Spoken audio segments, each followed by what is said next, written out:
मागील भागामध्ये आपण बघितले योगेशला सुद्धा UK मध्ये आपलं माणूस ब्रँच हँडल करण्यासाठी हवं होतं, तर त्याने शिवज्ञाला ती ऑफर टाकली होती. आता पुढे त्याला फक्त लक्ष ठेवायचं होतं, त्यासाठी चर्चा करायची होती. योगेशचा साखरपुडा झाला की तो लगेच निघणार होता, तिथल्या सगळ्या फॉर्मॅलिटी पूर्ण करून मार्केटचा अभ्यास करायला. पुढच्या शिक्षणासाठी चांगलं कॉलेज, त्याची CET, टाईम टेबल हे सगळं तो 6 महिन्यात करून नंतर कॉलेज आणि बिझनेसमध्ये वेळ घालवणार होता. योगेश तिथल्या फॉर्मॅलिटीज पूर्ण झाल्यावर तिकडे जाणार होता. वर्षभरात सगळं सेट करून त्याला परत यायचं होतं. पुढे सेट झाल्यावर शिवज्ञ आणि काका काकी सगळे तिकडे शिफ्ट होणार होते. त्या दोघांची पण रिटायरमेंट जवळ आली होती. दादा, आता तर सांग ना. शिवज्ञ: लव्ह मॅरेज आहे, पण फक्त माझ्याकडून. तिच्याकडून अरेंज आहे, तेही तिच्या मनाविरुद्ध. आता माझा राग किती दिवस करणार ते देवाला माहीत.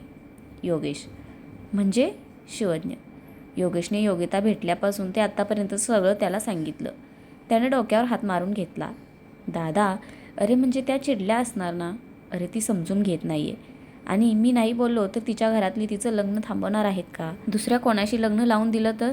त्यात प्रेम असतं एकमेकांवर तर ठीक होतं. इथंही माझ्यावर नुसता रागराग करते. कसं थांबणार मी? काय तर म्हणे श्रीमंत मुलाशी लग्न नाही करायचं. श्रीमंत मुलांना काय शिंग असतात का? योगेश तोंड वाकडं करत बोलला. दादा चिल, प्रत्येकाची स्वतःची अशी मतं असतात रे. कळेल तिला तुझं प्रेम. शिवज्ञ: कळेल की आयुष्यभर माझा राग राग करेल काय माहीत. योगेश: दादा, ते जाऊ दे, फोटो तर दाखव. शिवज्ञ: हे बघ. असं बोलून त्याने ऋतिकाने पाठवलेले फोटो दाखवले त्याला. योगेश ज्या दिवशी तिला पाहायला गेलेला तो फोटो पाहून तर शिवज्ञाचे डोळे विस्फारले. दादा, किती सुंदर आणि क्यूट आहेत या. आणि तू इतक्या जवळ गेलास, काही बोलल्या नाहीत का? शिव: मला पण वाटलेलं आता गालावर मारते की काय, पण नशीब माझं मारलं नाही. योगेश: दादा, पण तुझ्या सरप्राईजचं काय? ते तर देताच आलं नाही की, आणि तू त्यांना फोन पण नाही केलास. आजच्या दिवशी असं बरोबर नाही ना. शिव: ते तर आहे, पण ती रागात असणार नक्की. बघू काय तर प्लॅन करू. योगिताची सगळी फॅमिली खुश होती. गुंडू तर घर बघून खूप खुश होता. शिवाय योगेशची त्याची चांगली गट्टी जमलेली. श्रेयाच्या मामी तर खूप खुश होत्या. श्रेयाने इतक्या चांगल्या मुलाला नकार द्यायला लावला याची गिल्ट तर होतीच, पण योगिताबद्दल त्यांना चांगलं वाटत होतं. घराची माणसं याची चर्चा करत सगळे घरी पोहोचले. सगळे घरी आले. संभाजी येता येताच योगिताच्या आत्या आणि मामांना सोडून आले होते. श्रेयाची मामा मामी संभाजीच्या दारात उतरले आणि आपल्या घरी चालत आले. योगिताचे मामा मामी, आई बाबा गुंडू सगळे घरात आले. आईने आल्या आल्या तिच्या चेहऱ्यावर हात फिरवून लेकीला कोणाची दृष्ट लागू नये म्हणून बोटं मोडली.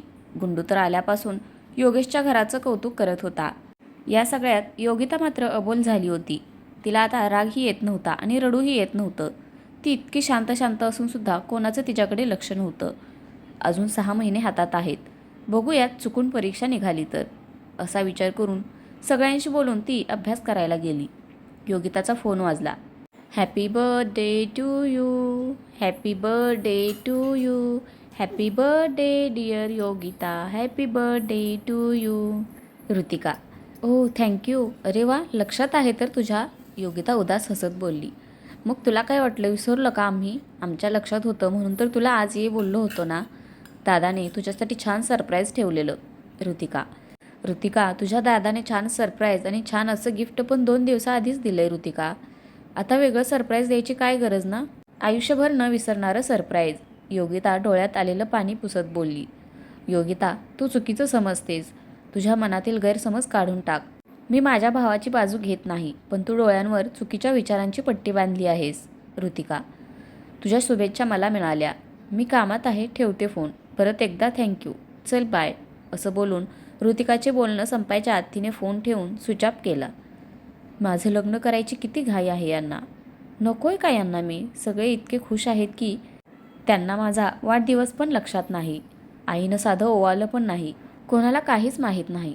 श्रेयाचा फोन आला तेवढाच. आणि योगेश, मला तुमच्या शुभेच्छा आणि सरप्राईजची गरज नाही. तुम्ही असाल मोठे ते तुमच्या घरचे, पण ते तुमच्या पुरतं ठेवा. इकडे ऋतिका तिला पुन्हा पुन्हा कॉल लावत होती तर स्विच ऑफ होता फोन. योगेशनं तर डोक्याला हात लावला. नाही म्हणायला त्याने तिला हर्ट केलं होतं, पण त्याचा नाईलाज होता. योगितावर तो खूप प्रेम करत होता आणि ती त्याला मिळत असताना तिला त्याला गमवायचं नव्हतं. तो नर्वस झाला थोडा. ऋतिका आणि शिवज्ञने त्याला समजावले. मग तो थोडा रिलॅक्स झाला आणि त्याने मामाला ते बॉक्स योगिताच्या घरी पाठवण्याची रिक्वेस्ट केली. योगेशचा कॉल आल्यानंतर संभाजी योगिताच्या घरी गेले. योगिता नुकतीच फ्रेश होऊन आलेली. तिचे मामा आणि मामी दोघेही जेवून जाणार होते, त्यामुळे तिने जेवणाची तयारी करायला घेतली होती. वहिनी, श्रीधर कुठे आहे? गुंडू कुठे आहे? संभाजी. ते गोट्यात आहेत, जनावरांना खाद्य घालत आहेत आणि गुंडू दूध घालायला गेला आहे. काही काम आहे का? योगिताची आई. ते योगेशने काही पाठवले आहे योगितासाठी, ते गाडीतून घ्यायचं होतं. काय आहे माहीत नाही, पण नीट घेऊन जा बोलला. संभाजी. हा बघा आला गुंडू, द्या त्याच्याकडे. योगिताची आई. गुंडू आणि संभाजी दोघांनी त्या वस्तू आत आणल्या. थोड्या वेळात सगळे योगेशने काय दिलं हे पाहण्यासाठी जमा झाले. योगिताची इच्छा नव्हती, पण सगळे होते म्हणून तिने पहिला बॉक्स ओपन केला. त्यामध्ये छान असा केक होता. त्या केकबरोबर एक मेसेज होता. एक प्रॉमिस माझ्याकडून. जेवढे सुख देता येईल तेवढे देईल. काही झाले तरी मी शेवटपर्यंत साथ मात्र तुम्हाला देईन. Happy birthday Yogita. केक पाहिल्यानंतर सगळ्यांच्या लक्षात आलं की आज योगिताचा वाढदिवस आहे आणि सगळ्या घाईत आपण विसरलो. कोणी काहीच बोललं नाही. तिने सगळ्यांकडे शांतपणे पाहिलं. तिला आता खरंच काही वाईट वाटत नव्हतं. मनात आलं तिच्या सगळे विसरले, पण योगेश किंवा ऋतिका नाही विसरले माझा वाढदिवस. असो, मला तर आजचा दिवस नकोच वाटतोय. सगळ्यांनी तिला विश केलं आणि योगेशने दिलेलं दुसरा बॉक्स त्यांनी खोलायला लावला. त्यामध्ये व्हाईट कलरचा चुडीदार होता. त्याबरोबर अजून एक मेसेज होता. ह्या जन्मदिनाच्या शुभ क्षणांनी तुझी सर्व स्वप्ने साकार व्हावी. आयुष्याच्या प्रत्येक वळणावर मला फक्त तुझी साथ मिळावी.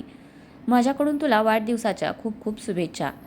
चुडीदार पाहिल्यावर आई आणि मामीने तिला आग्रहाने तो घालायला सांगितला होता, कारण आता योगेशसोबत तिचं लग्न होणार होतं आणि त्याने एवढ्या हौसेने तो पाठवला होता. शिवाय सगळेच तिला वाढदिवस विसरल्यामुळे तिच्यासाठी कोणी काहीच आणलं नव्हतं. त्यामुळे तिने तो घालावा असं सगळ्यांनी आग्रह केला. योगिताने तर आता कुठल्याच गोष्टीला नाही म्हणायचं नाही असं ठरवलं होतं. ती जाऊन ड्रेस बदलून आली. तिने तिसरा बॉक्स ओपन केला. त्यामध्ये 3D कपल मॅनचा स्टॅच्यू होता, त्या दोघांचा.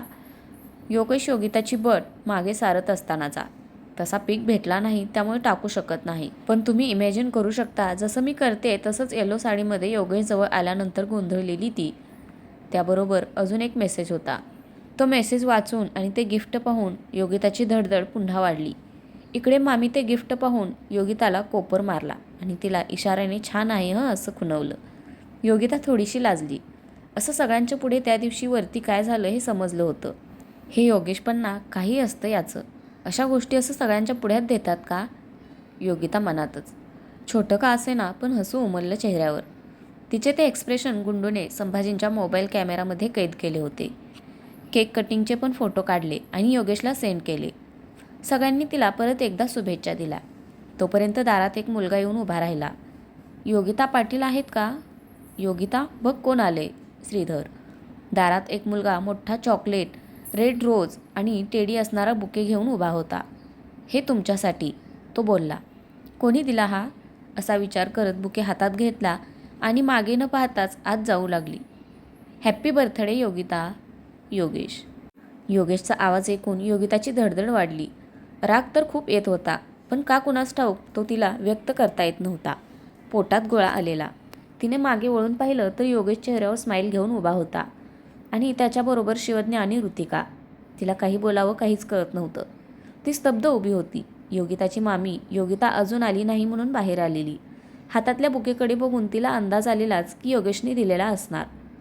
मजा आहे बाबा एका मुलीची. बाकी सगळे विसरले, पण एका खास व्यक्तीने आजचा दिवस खास केला बाबा. तिची मामी तिच्या कानात हळूच बोलत तिला चिडवू लागली. काही काय मामी, ती हळूच बोलली. समोर बघ ना कोण आहे.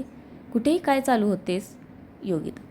तिचे गाल ब्लश करत होते, पण तिला सोडून सगळ्यांना ते कळलं होतं. तसंही ती आता पण काहीच मान्य करत नव्हती. अरे योगेश, ऋतिका, या ना आत. आधी सांगायचं नाही का? छान जेवणाचा बेत केला असता आज.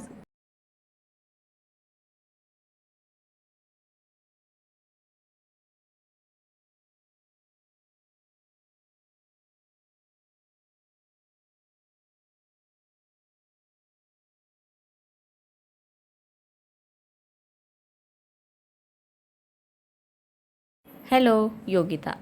योगिता, हा माझा चुलत भाऊ. परवा काका काकी आलेले ना, त्यांचा मुलगा. ऋतिका. ऋतिका, शिवज्ञ आज पहिल्यांदा घरी आले आणि योगेशने पण आपलं घर नाही पाहिलं. जा दाखव त्यांना. मी केक आणि चहावरती रूममध्ये पाठवते. मामी फक्त केक आता, चहा नको आम्हाला. आज दिवसभरात खूप चहा झालाय. योगेश तुम्ही या. मी जातो फार्म हाऊसवर. त्यांना काही लागत असेल तर द्यावं लागेल. संभाजी. हो मामा. योगेश. चला ऋतिका, तुम्हाला घर दाखवते. योगिता. सगळेजण वरती गेले. मामीने योगेशने दिलेलं गिफ्ट गुंडूकडून पाठवून दिलं आणि स्वतः केक घेऊन वरती आल्या. शिवज्ञ आणि योगिता करिअर ओरिएंटेड गप्पा मारत होते. योगेश तिच्याकडे बघत होता आणि ऋतिका जाम बोर झाली होती. यार कोणीच माझ्याकडे लक्ष देत नाही. मी काय लहान आहे का? ऋतिका. भाई अरे किती बघशील तिला. लवकरच लग्न होईल तुमचं. उगाच असं बघू नको. ऋतिका योगेशच्या कानात बोलली. अगं बघ ना हा शिव, त्याला माझी दया येत नाही काय? मला बोलायचं योगिताशी. जा ना त्याला बाहेर घेऊन. योगेश. भाई एक ना. अरे योगिताने टेरेस गार्डन छान मेंटेन केलाय. तुलाही मुंबईच्या घरात करायचं होतं ना. चल ना दाखवते तुला पण आयडिया येतील. ऋतिका इशाऱ्यानेच त्याला योगेशकडे बघून बाहेर जाऊया असं शिवज्ञला बोलली. हो जाऊयात. वहिनी आलोच हा. दादा तू पण येतोय ना? शिव मुद्दामून बोलला. हो चला. योगेश पण बोलला. शिव उठला तसं योगिताला वाटलं सगळे गेले. आधी तर योगिता त्याच्याकडे पाठमोरी बसली होती. ती उठून थोडी वळली तर योगेश तिच्या पाठी उभा होता. त्याला धडकता धडकता वाचली ती. तिची नजर खाली झाली. राग तर कधीचा विसरून गेला होता. तुम्ही गेला का नाही? तुम्ही ना बोलता एक आणि करता एक. ती रागात तोंड वाकडं करत बोलली. सॉरी. तो कान पकडून बोलला. मी जाते खाली, तुम्ही या नंतर. तिथून जात ती बोलली. योगिता. त्याने तिचा हात धरत तिला थांबवलं. तिच्या हृदयाची धडधड परत सुरू झाली. ती मागे वळली तसं त्याने तिचा दुसरा हातही हातात घेतला. योगिता सॉरी. मला माहीत आहे की तुला माझ्याकडून नकार हवा होता. मी ओके पण बोललो होतं, पण परत होकार दिला. तुला माझा राग आला हेही माहीत आहे मला. ऋतिका तुला जे बोलली ते तथ्य आहे, ते तुला पण माहीत आहे, पण ते तू स्वीकारत नाही आहेस. मला त्याबद्दल काहीही म्हणायचं नाही. मी तुझ्या मताचा आदर करतो. मी तू मला समजून घे असं म्हणणार नाही. तुला कधीतरी रिअलाईज होईल की ऋतिका म्हणते ते खरं होतं. योगिता तू माझा कितीही रागराग कर, पण ऋतिका तुझी मैत्रीण आहे आणि तुमच्या मैत्रीत कुठलीही दरी नको. तिच्यावर प्लीज रागावू नको. एवढं करशील ना माझ्यासाठी? सॉरी तुमच्या मैत्रीसाठी. तू आज ती बोलत असताना फोन स्विच ऑफ केलास. तुला माहीत आहे किती नर्वस झाली होती. अस्वस्थपणे रूममध्ये फेऱ्या घालत होती, म्हणून घेऊन आलो तिला इकडे. तुझ्यासाठी मी घेतलेलं गिफ्ट आधीच पोचलं होतं. तिच्यासाठी तू खूप महत्त्वाची आहेस म्हणून मी आलो. नाहीतर मला हे चांगलं माहीत आहे की तुमच्या इकडे साखरपुड्याच्या आधी मुलगा मुलीच्या घरी येत नाही. खेडेगाव आहे ना. आता मामाचा रोष पत्करावा लागणार. तो मिश्किल हसत बोलला. योगिता कधीची खाली मान घालून उभी होती.